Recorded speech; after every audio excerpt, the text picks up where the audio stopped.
of firearms. This is freedom. And on the foreign scene, Gambia officer Sana Fadera's sister denies he plotted coup attempt.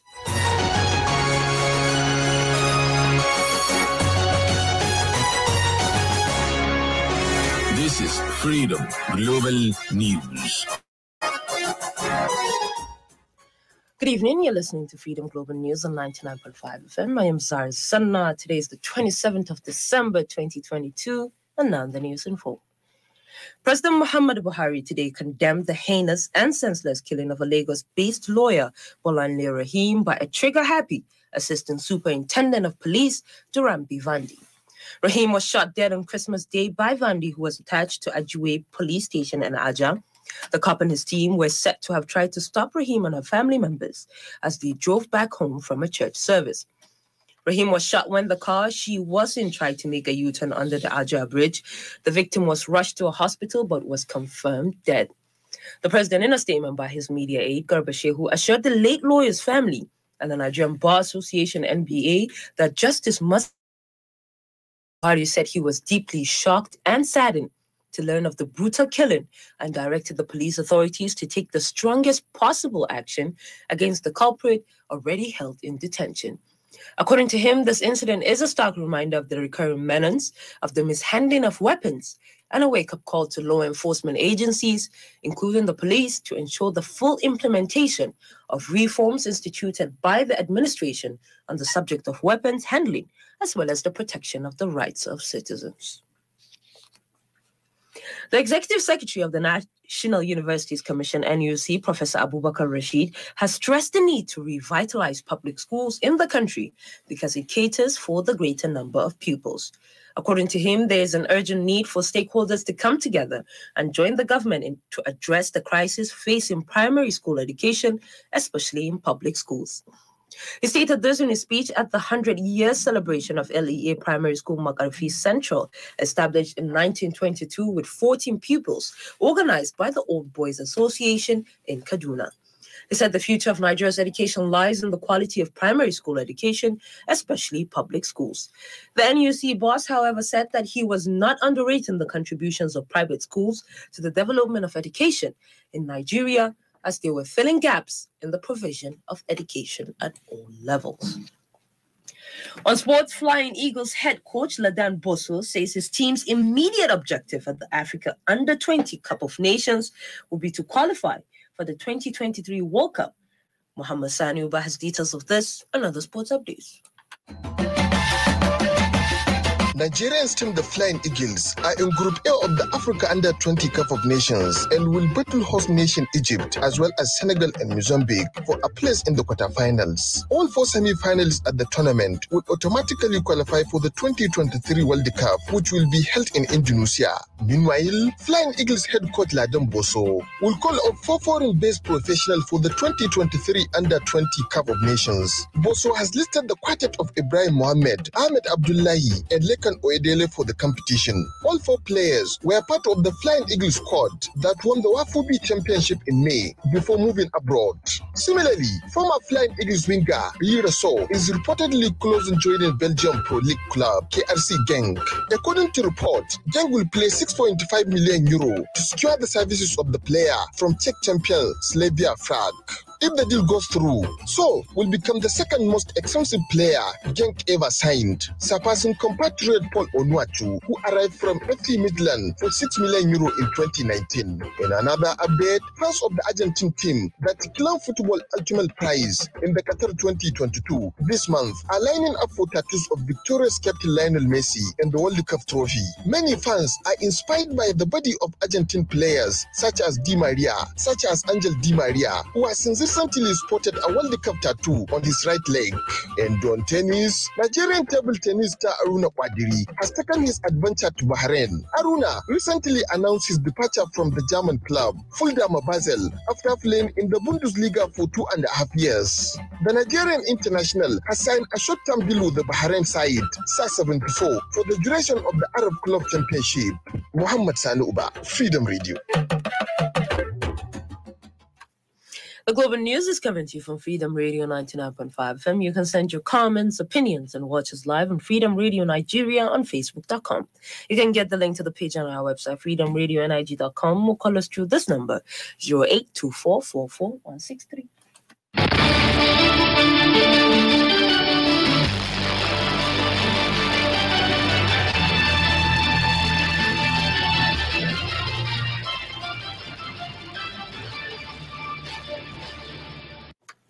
Welcome back. You're still listening to Freedom Global News on 99.5 FM. Shehu of Borno Al-Haji Abu Bakr ibn Umar Garbey Al-Amin Al-Ghanim has raised concern over the proliferation of small and light arms through international sources in the northeast. The monarch, who handed the warning while receiving the Coordinator National Center for the Control of Small Arms and Light Weapons, Mr. S.A. Muhammad, said if not tackled, it will retard the relative peace being enjoyed recently in the zone. He explained that the Northeast shares international borders with 3 countries that have experienced a lot of armed conflicts in recent years, which has contributed to the smuggling of small arms and light weapons into the zone. Shehu said the consequences of light arms and weapons were prolonging conflicts in Nigeria with negative impacts on peace efforts and socio-economic development. He also assured that the traditional rulers under him, that include 59 district heads, 591 village heads, and 7,000 ward heads, will all render their support in areas of advocacy, recovery of illicit small arms and light weapons from the society. Earlier, the coordinator highlighted the importance of traditional institutions as a critical stakeholder in public awareness in the framework of promotion of the culture of peace and nonviolence, which is one of the core functions of the National Center. A lecturer at the Department of Public Administration, Bayero University, Kano, said that some of the youths of the country have long sold themselves for the 2023 general elections. Dr. Riyauddin Zubairu Maitama stated this at the annual meeting of the Alumni Association of the College of Polytechnic. He added that the youths of this country should focus on contributing themselves into politics and not sell their votes. Particular reference to 2023 election. The youth should understand that political power is not gotten on the platter of gold. Nobody will come and say that youth, you are youth because you are youth. You must be in political position. That political power and political position is acquired through struggle, through activism, through participation. And that if the youth want to be in the cycle of power, they should also participate. They should participate in electioneering process. And they must struggle to capture this power. The chairman of the Alumni Association, Al-Haji Kabiru Nasiri Isa, said that the challenge they are facing now is that the members of the association are not giving them the necessary cooperation in moving the association forward. I want to use this opportunity to call on them to pay their annual subscription so that the action plan being set out, designed and approved by the Executive Council can be executed, which is for the benefit of the association, the school, and by the state government, even the nation at large, because education is the backbone of any form of development. So what we intend to do is to give back to our school, the school that produces us. And if we're able to give back to the school, it means more students will be graduated from that same school, which is a mark of development. Correspondent Safrao Tijani Adam reports that the event was presented to the Alumni Association to attract their attention while moving the group forward. On business, Muhammad Abba Abdullahi has updates.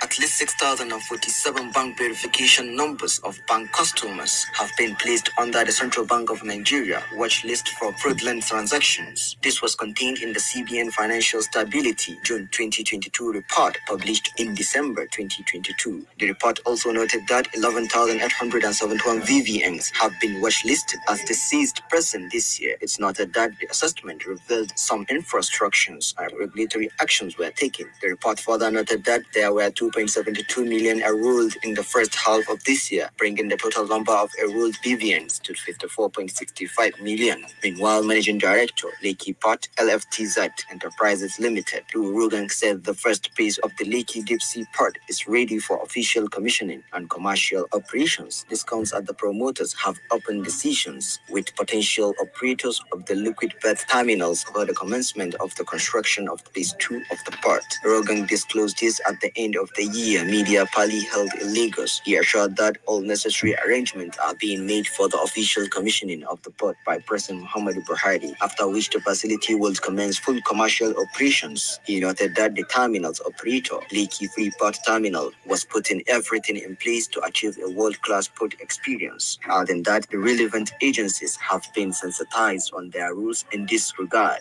Muhammad Abba Abdullahi, Freedom Radio. And on the foreign scene, sister of the alleged ringleader of a failed coup attempt in the Gambia has called for his release, saying he was not involved in any plot to topple President Adama Barrow's government. Amina Mukhtaria Kasey reports.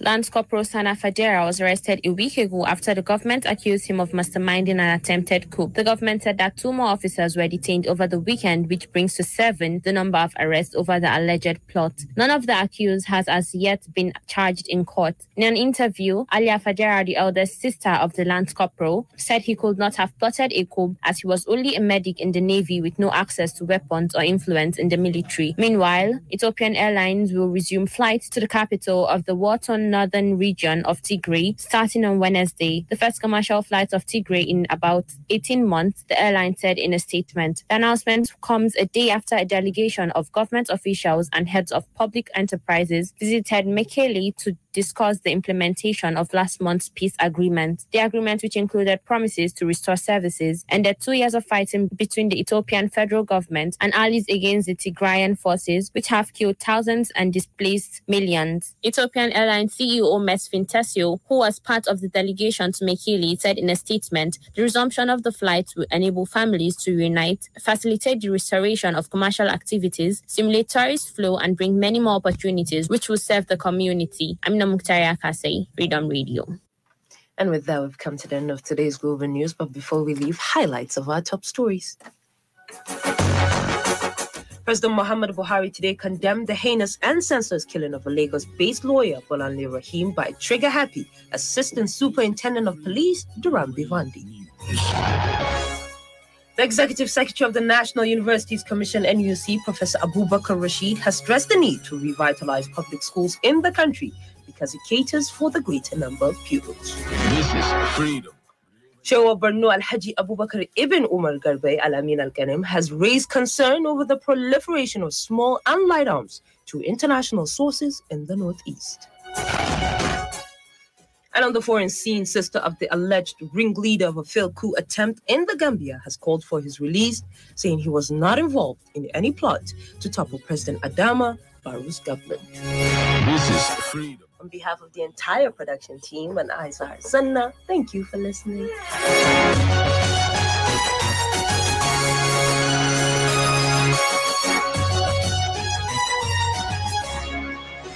This is Freedom Global News.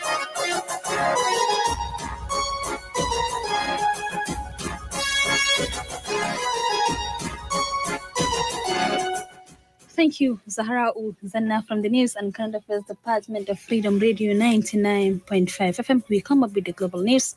Stay tuned by 7 p.m. We'll come up with a translation of the news and other news update in the program Mudeka Magano on Top Freedom Radio 99.5 FM. Stay tuned. Baba ya kai ne.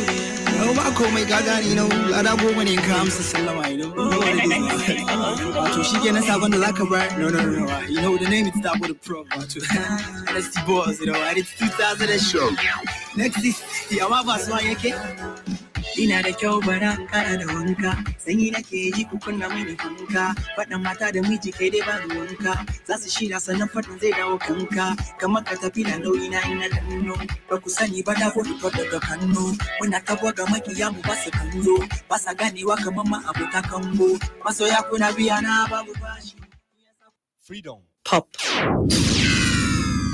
Freedom